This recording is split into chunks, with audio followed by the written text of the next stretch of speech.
you how to activate your account in terms of the Neocoder platform and how we are going to take the assessments, planned assessments throughout this program. Okay, I hope the context is set right and you're clear with the context. I'll once again repeat the context for you. So the today's context will be I'll be explaining you step by step procedures right from how you get an email, how you'll be activating your account and accessing the Neocoder platform. So Neocoder platform is where you'll be taking all of your planned assessment throughout this Ignite 2.0 program. Okay. So I hope we are clear with the expectations. I'll just quickly present my screen.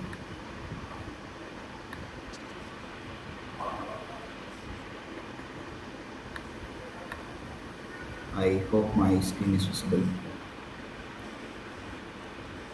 Okay. So the first step in this activating your account would be you would have received an email from a candidate at timio.ai. Okay, I'll just show you the mail. So you would have received a mail like this. So the subject of the mail would say welcome to LTIMindtree Ignite 2.0 program. You would have received a mail from candidate at timio.ai. So in the mail itself, we would have briefed you about the step-by-step procedure to activate your account. Also, we have recorded the same steps as a video and have added it in the mail for your reference. Although if you are still not able to activate your account, I'll explain you how how should how you should activate your account. Let's say I will follow the steps that are presented over here. So this first step would be you'll have to click on this activate account link. So once you click on this activate account link, this will take you to the password setting page. Okay. So this is the password setting page where your email will be pre-filled. Your registered email ID will be here. All you have to do is you have to type in your password and then you have to retype it to confirm. So once you have typed in your password, all you can do is you can just click on set password. So once you click on set password, your password will get set and you will be taken to the basic information filling page. Okay? So here you have to fill in your first name and last name, followed by you have to set the gender, male, female, or others, and also you have to set you can set the date of birth over here. So just select this. You will be presented with the calendar. You can just click on this year and then navigate to that particular decade. Let's say 1990s is the decade that I want to select. I'll select the particular year, month, and the date. So this way you can select your date of birth. Also type in your mobile number. So we recommend you to fill in the correct information over here. So this would help us in many situations. So let's say whenever you are stuck with something, we have to contact you. We can use this mobile number to quickly reach you out. So make sure that the information that you are filling in this page is correct up to the current scenario, the current details, whichever you are using. Try to fill the same. And finally, you have to fill in the degree detail over here. So once you have filled in the basic details, you have the submit button. Just click on the submit button. That's it. You're all set. These are all the simple steps that you have to follow to activate your account. As you could see, first you will be clicking on this activate account. So on clicking on that link, you will be taken to the password setting page where you will be setting up your password. So once the password is set, you will be asking you to fill some basic details. So once you're done, you will be landing onto the course page. Like how I have landed over here, I'll be landing onto this course page. So we have just given a note in this particular course. You won't see anything in here. So this note says the content will be enabled on the program comment state. Like I mentioned, we are only the assessment partner for this Ignite 2.0 program. So you will be taking only assessment from this platform. The learning, your learning will be taken care in a different platform. I hope you would have already gone through their orientation. So you will only find the assessment in this platform. Okay. So as per the plan, I hope you have milestone assessment once in 2 weeks, right? So the process will be simple. This account activation is just a one-time activity. So once this is done, whenever how you will log in is that you will be visiting this lti.neocoder.io. So there are two URLs. You can either use lti.neocoder.io or lti.imneo.ai. I think our resources will put the same in the chat as well. So you can use either of the two URLs. You can either use lti.neocoder.io, or you can even use lti.imneo.ai. So once you visit this URL, just put in your email ID and click on next, and then you will be asked to fill in your password.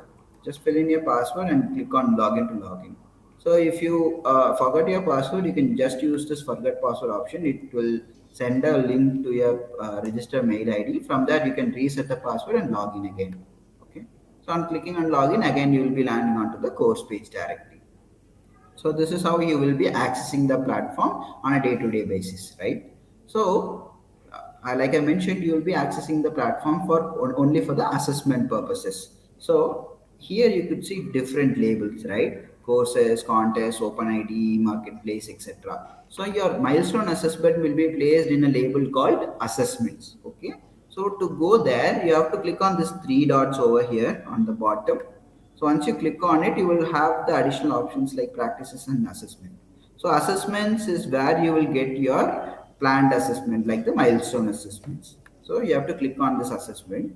I have a demo assessment posted over here with a similar structure to your milestone one. Okay. So you will find the particular milestone assessment over here.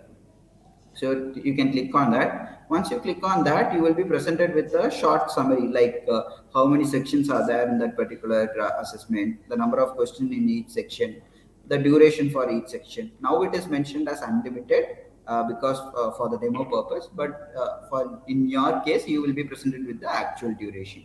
Similarly, you will have the section wise marks as well. Finally, you will have the total questions, total duration, and total marks, right?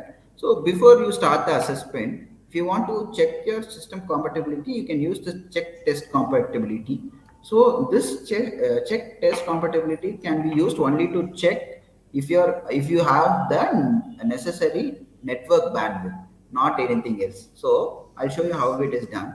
You can just click on this check test compatibility. It will check whether you have sufficient network bandwidth to take up the particular assessment. So all of your assessment will be proctored assessment. So it is mandatory for each and every one of you to maintain 2 Mbps of upload and download speed, mandatory and stable. So this 2 Mbps of upload and download speed should be stable throughout the assessment, right from starting the assessment till you complete and submit the assessment.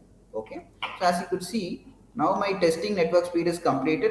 Get a green tick mark, which means that I have a good network speed. My download speed is more than 11 Mbps, and upload speed is more than 19 Mbps. So which means that I have the prerequisite to take up the assessment.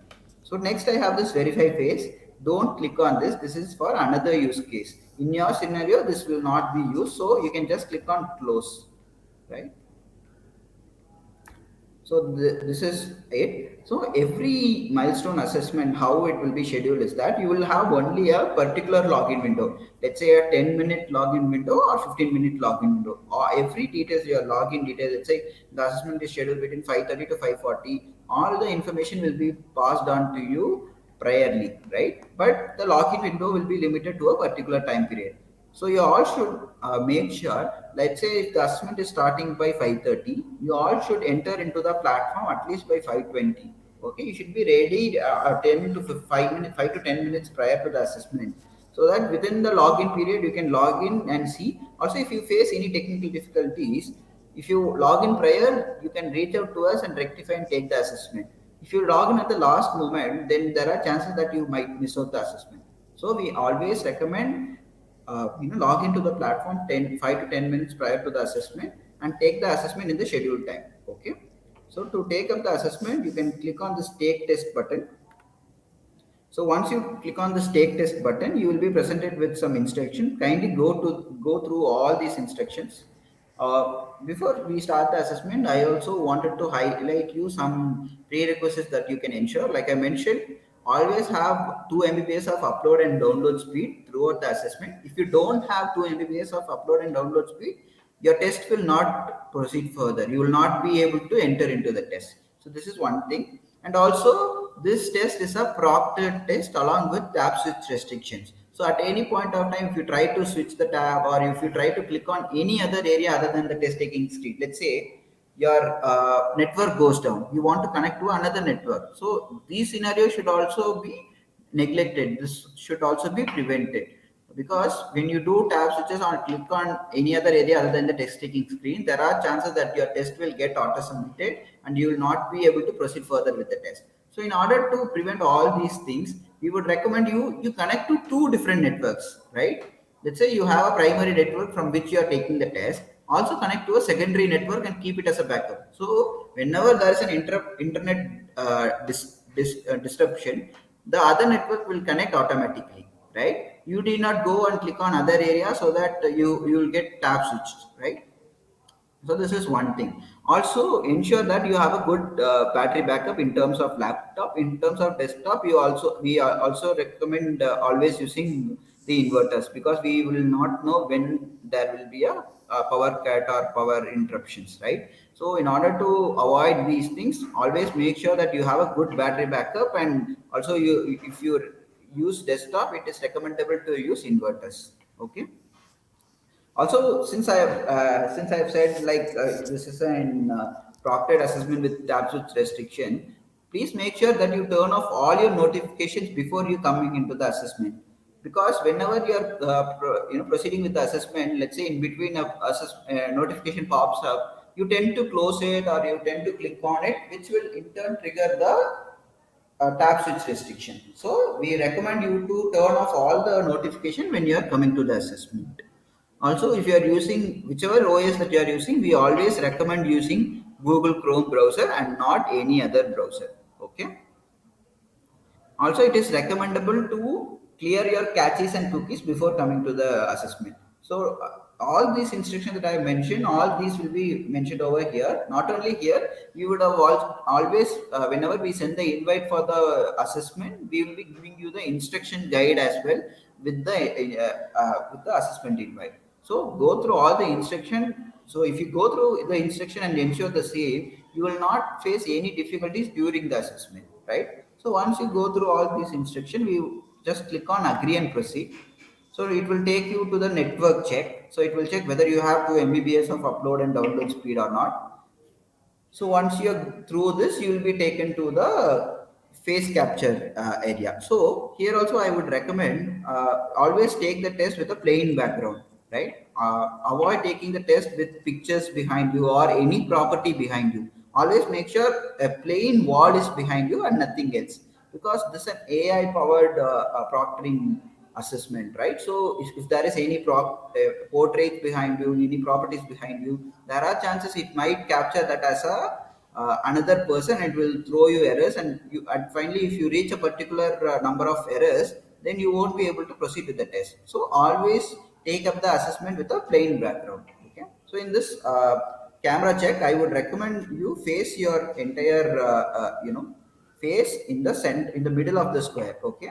Make sure you sit comfortably and face your make sure your face is fit in the center of this particular square, and then click on capture. So once you click on capture, it will capture your image, and it will ask you whether you have to proceed. You can proceed with the same image capture or you want to recapture it. So once you properly captured your image in the middle, you can just click on proceed. Okay. So it is mandatory that you, for this proctored assessment, it is mandatory that you have a working webcam and mic. If there is any fault, or if your desktop or system doesn't have a webcam, then you won't be able to proceed with the test. So once you're through the camera check, then you have to share your entire screen. So in the screen share, click on this entire screen option, click on the particular screen and click on share. So only if you click on entire screen, you will be able to proceed with the test. If not, you can't. So always people used to say, I've shared the entire screen, but it is keep on loading in this page. But you have to click on this continue test button. Only then your test will get proceed. Okay. Just click on this continue test.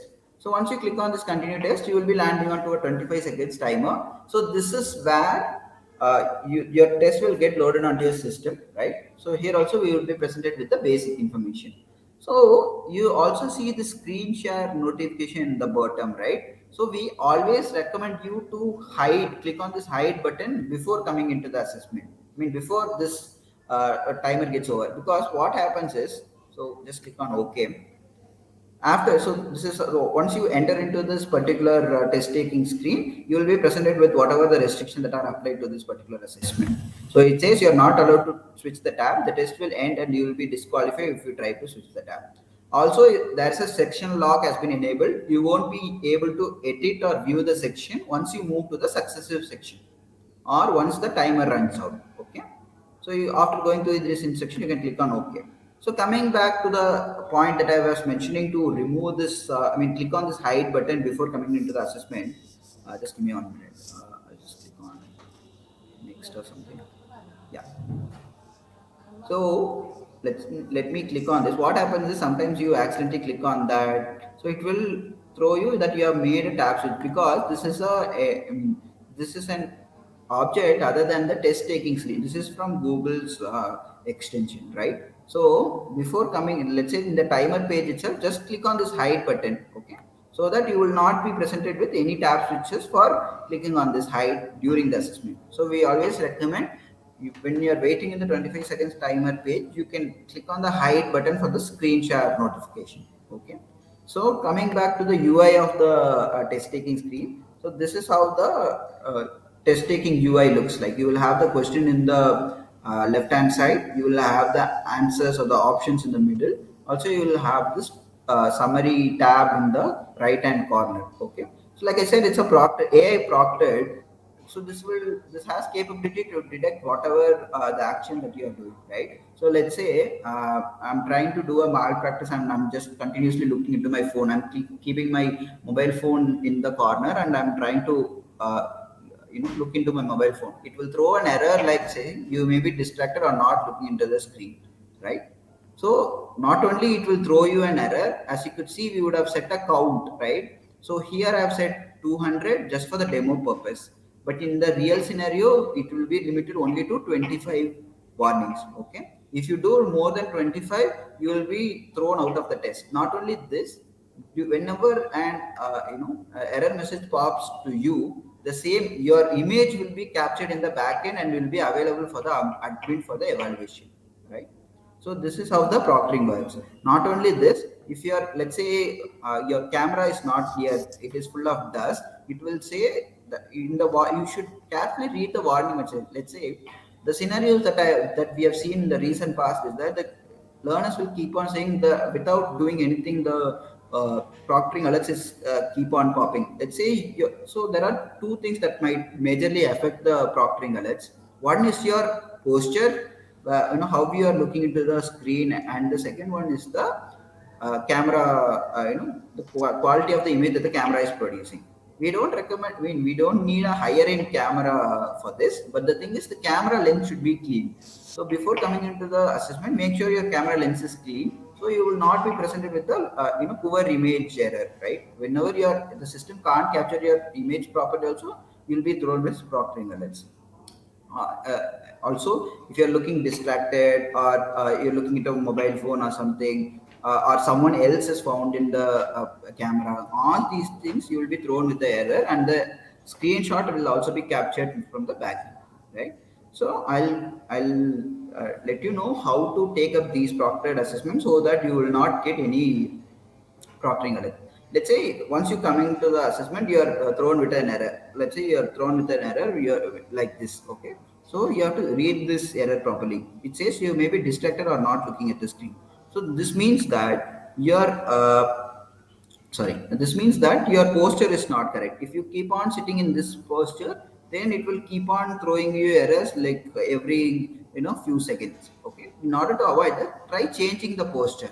So from this posture, what I'm do, I'll sit straight, or I'll adjust my camera, and I'll be I'll also place my laptop a hand distance from my body, so that I'll ensure that this posture, in this posture, I'm not getting, as you could see, for the past 5 to 10 minutes, I'm not getting any warning. So this means that this is the posture that I have to maintain throughout the assessment. So if I maintain this posture, there are chances that I get minimal number of errors. Also, if this camera preview is blocking you from reading the question, you can just drag it and keep it here so that you can read the entire question, right?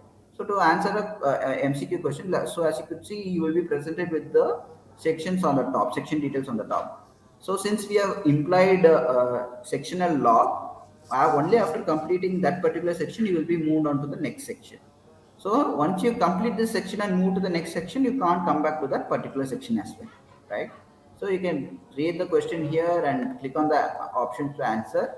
Even if you need a calculator, you need not go back from the test taking screen. You have this calculator icon. You can click on this and can get a scientific calculator itself within the system, right? Also, you have an option to bookmark a question. Let's say I'm just answering the questions, and if I have to bookmark it, I can just click on this bookmark option. So that, let's say if I'm answering the third one, I'm just bookmarking it. My third question bubble will turn yellow, right? So that I can go ahead and answer the other question. And once I'm done with answering the other question, I can also revisit the question that I have bookmarked and then answer it again.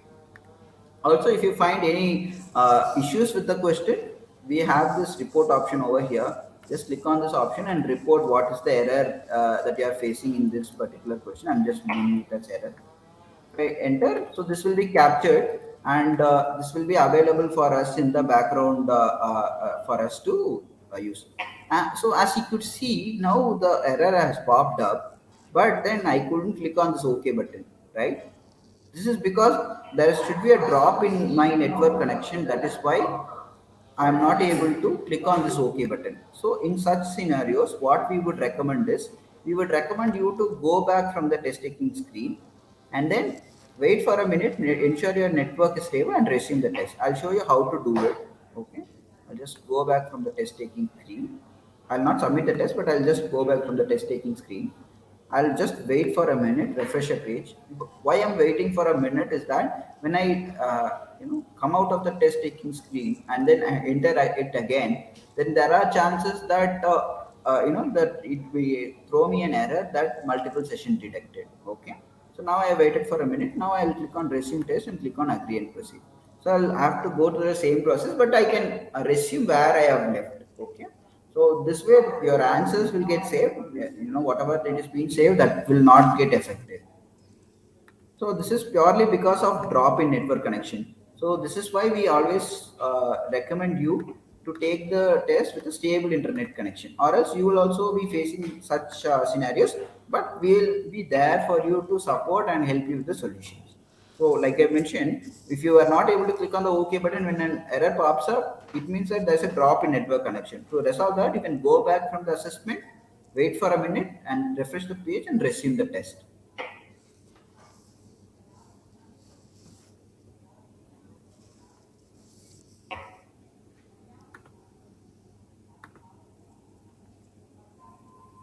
Yeah. So as you could see, I'll be able to proceed from where I've left. Okay. Sorry for that. Right.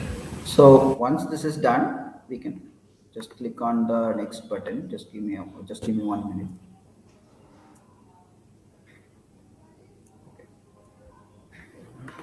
You can just click on next button to move to the next question. You can use this previous button to navigate, or else you can also use this particular numbers to navigate as well. Okay. All right.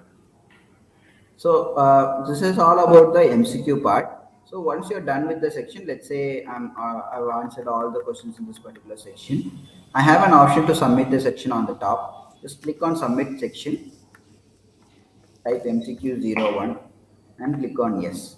So this way, as you can see, there's a green tick on the MCQ01, which means my section 1 is completed. So I'm moving to section 2. As you could see here, for each question, you will be presented with the question-wise marks. We are reiterating this. The question-wise mark may not be similar for all the questions. So always refer to the marks over here just to identify whatever the mark that is allotted for that particular question. Okay. So here also this is an MCQ. The process will be the same. You will be clicking on a particular question to answer. You can use this previous and next button to navigate. So the navigation is not been restricted within the section, but you cannot navigate from a section to another section. Okay. So once you're done with this section as well, you can just click on submit section. So once you click on submit section, it will ask you to enter MCQ02, the section name to submit that. Okay, I'm just typing the section name and then clicking on yes to submit it. So this is being introduced to in order to avoid the submissions on accident, right? Let's say sometimes you accidentally click on submit section, but your section should not get submitted. That's why we have implemented this, so that at any point of time, if you want to cancel your submission, you can click on no. Okay.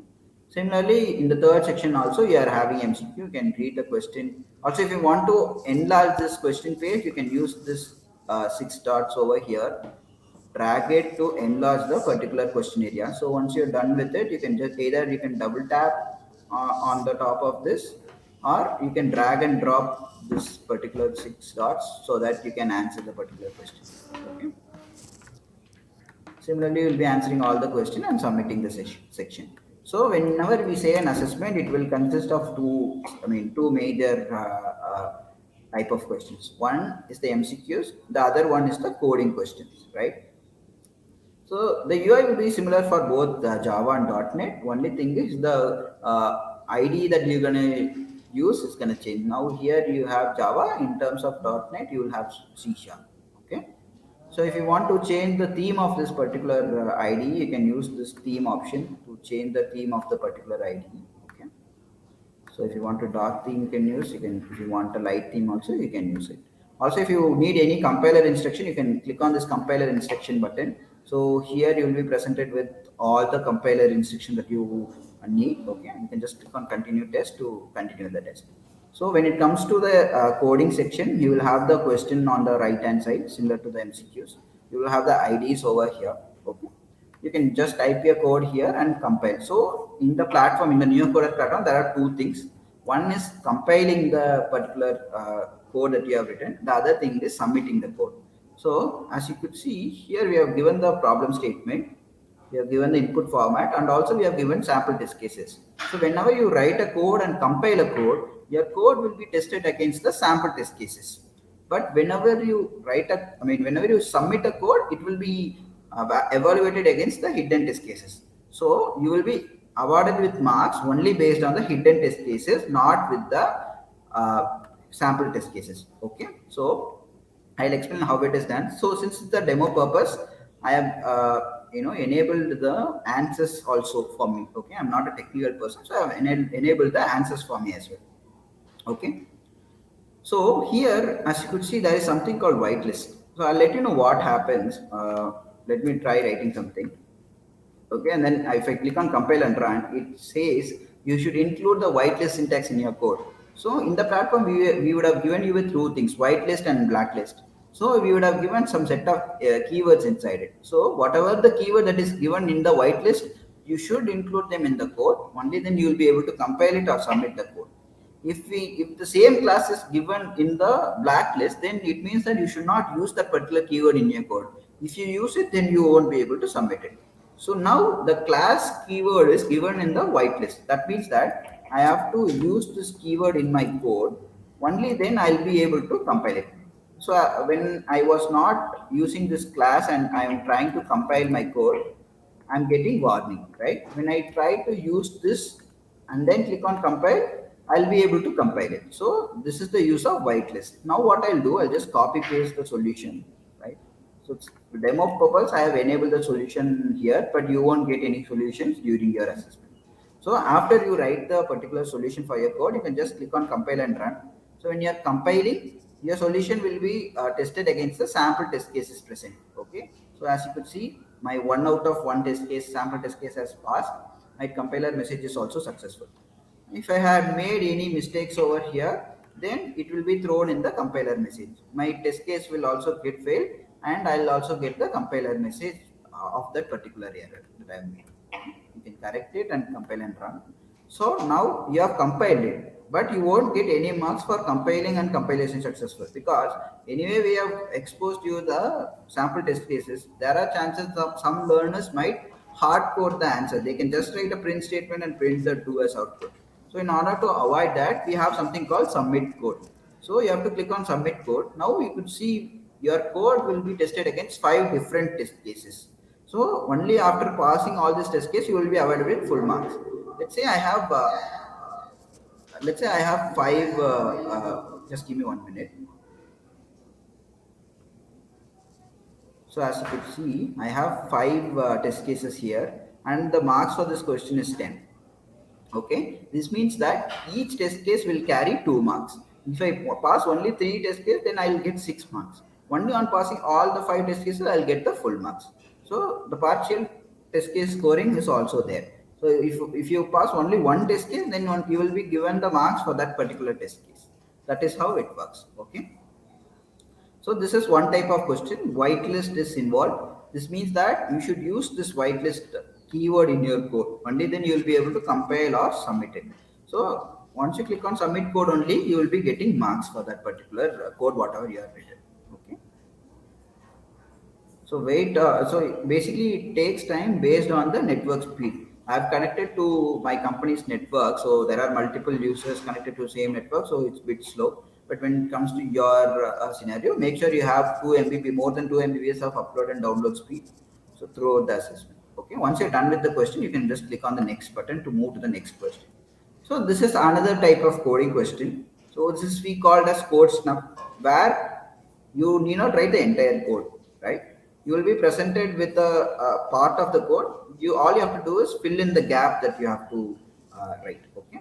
So for that, what I'll do is I'll also have my this thing, the answer enabled for this as well. So everything will remain the same. I have what I've did is I've just written the switch statement in between the missing statement, and then I'm just clicking on compile and run. So here I have three sample test cases. As you could see, one out of three pass. That means the other two are still in compilation. So as you could see, the compilation is now successful. The result says 3 out of 3 sample test cases passed. This means my logic is mostly correct. I can just click on submit code to run it against the the hidden test cases. So based on this only, you will be awarded with marks. Okay. So I'll just wait for until all the compilation gets completed. Right. So as you could see, all my test cases are passing. Now I can move on to the next question. So here in this section, I had only 2 coding that is done. So now I have to submit my section COD 01, and then I'll click on yes to submit it. So that is done. So this is again another type of question where you will be presented with header and footer. Let's say I'll also let you know another scenario. Let's say you have typed the code, but you have failed to submit it. Instead of submitting, you have accidentally clicked on next. You will be presented with a pop-up asking whether you have to submit the code or skip. Okay. So for now, I'm skipping it. So as you can see, this is also another type of code where you will be presented with header and footer. All you have to do is you have to type in the in-between code. Okay. The thing is, you will not be able to edit the header or footer. The header or footer will remain the same. You have to, you have to type in the missing logic. Okay. What I'll do is, I'll copy the solution that I have, paste it here, and then click on compile and run. So I'm reiterating this again. Since for the demo purpose, I have enabled this check answer option, which will give me the solution. But in your actual assessment, you will not be provided with that answer. Also, in your assessment, you will not be provided with the option to copy paste as well. Okay. So my compilation is successful. Now I will be clicking on this submit code button to run it against the hidden test cases.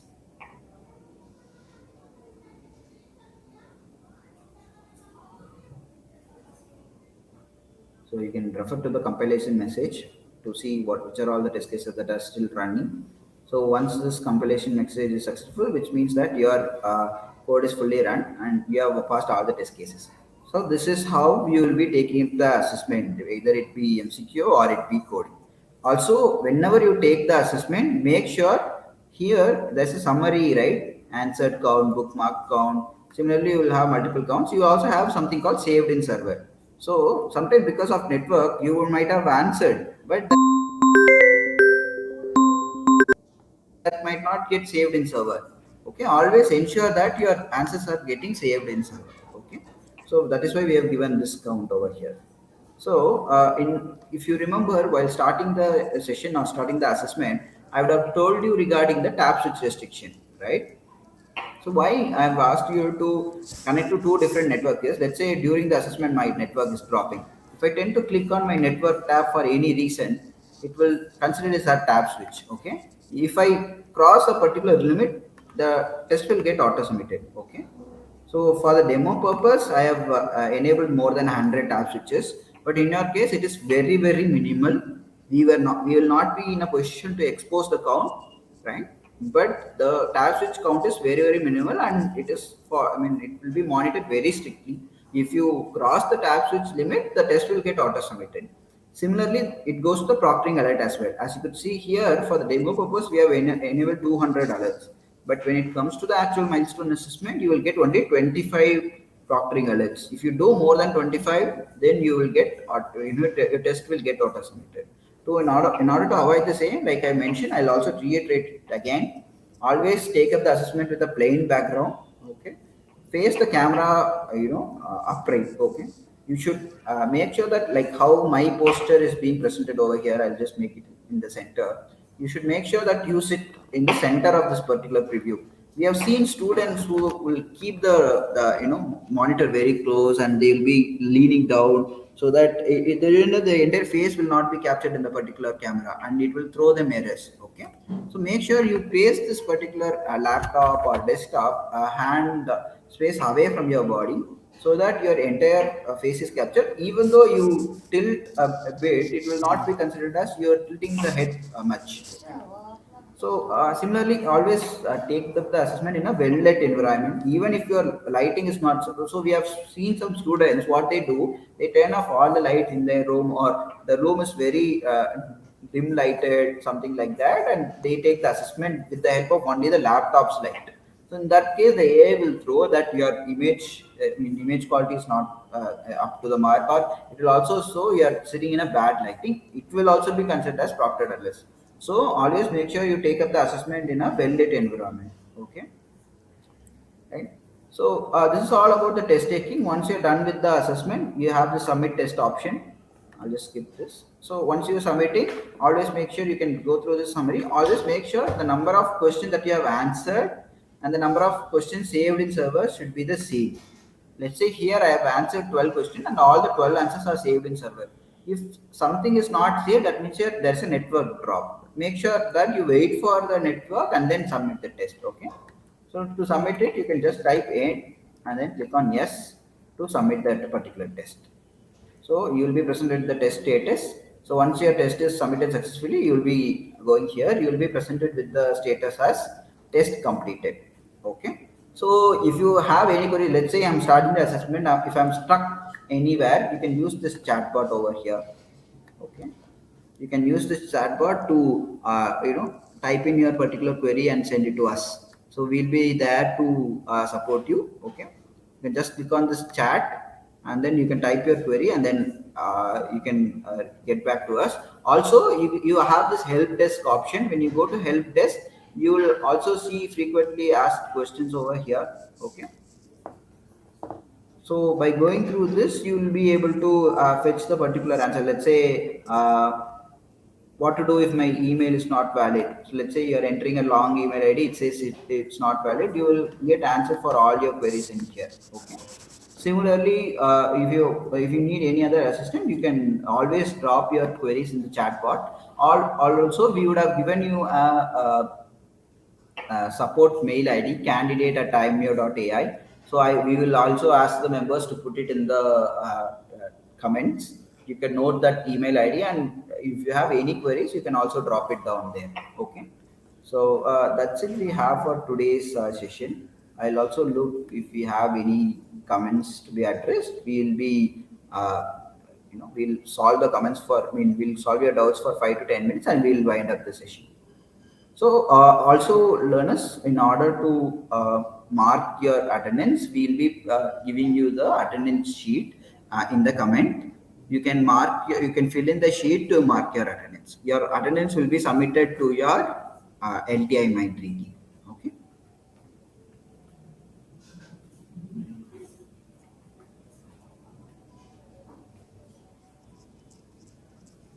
So there is a query that if we are using pen and paper, then it will show error. So like I've mentioned, you can use pen and paper to solve your solve. But the thing is, you should you should not tilt too much down so that this camera can't capture your image. So make sure you place the pen and paper in between you and the system and try solving in that way. Okay.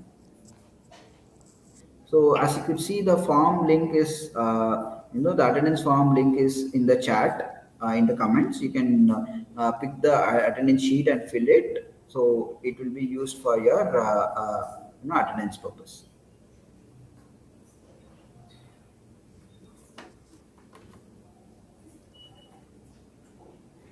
So some students are asking whether we need to update code file during the test. So this particular test that you're going to take, all the IDs will be present in the test taking engine itself. There will be no such occurrence that you will be going out of the test for any reasons. Okay.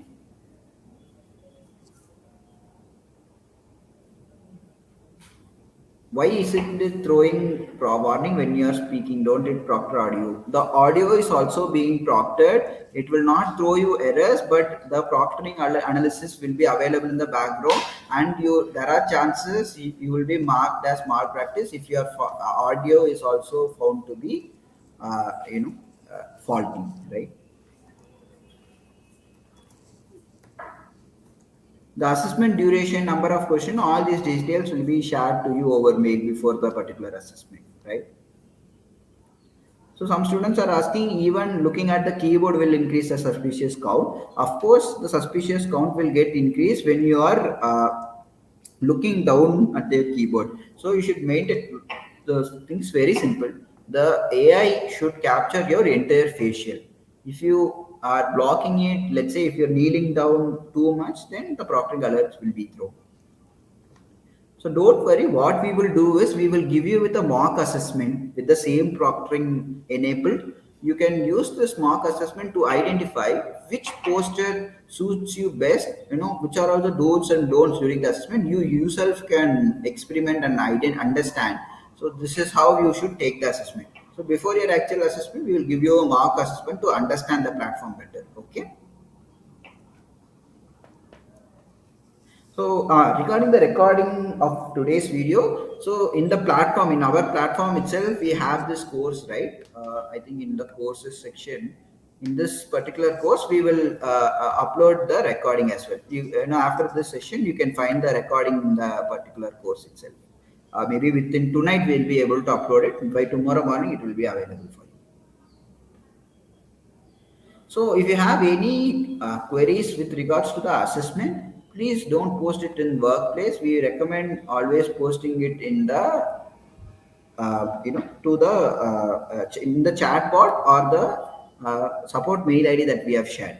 Okay.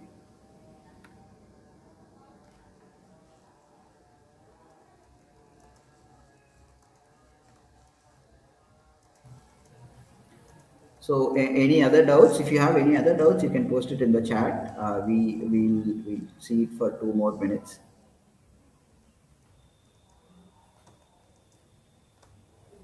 Is there any specific mark for every test case? Yes. When it comes to coding section, each of your test case will carry marks. Based on how many test cases you are passing, you will get marks based on that.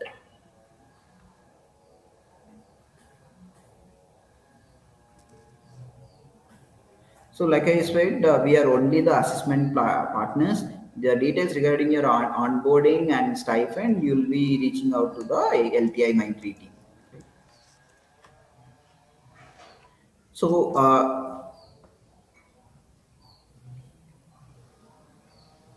So you are asking about the results as well. So after your assessment gets completed, you will not be able to see the results immediately. But in a day or two, you will get an email notification regarding your results. After that, if you come and check in the platform, you will get the results. So some members are saying I'm new trainee, but my account says I'm having 100% course completion. I can also show you that. But basically, what has happened is when you come here, as you could see, this is a course for a demo. I mean, it's just for you to display that the content will be enabled on program comment state. So since you have viewed already what 1 minute, so this shows you that your course completion is 100%. So like I said, this is only an assessment platform. Your learning contents will be given to you in a different platform. Right?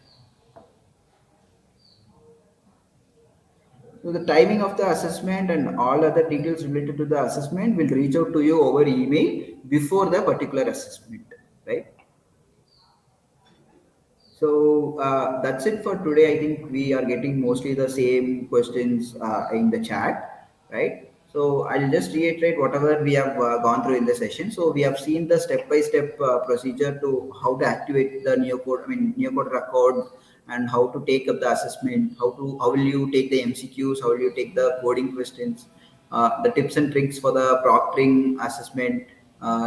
We have also seen regarding the tab switch restriction and all. So, like I mentioned, if you have any queries or doubts regarding the regarding the assessment or assessment platform, you can drop an email to candidate@imneo.ai. Okay. Also, you can put it in the chat bot, right?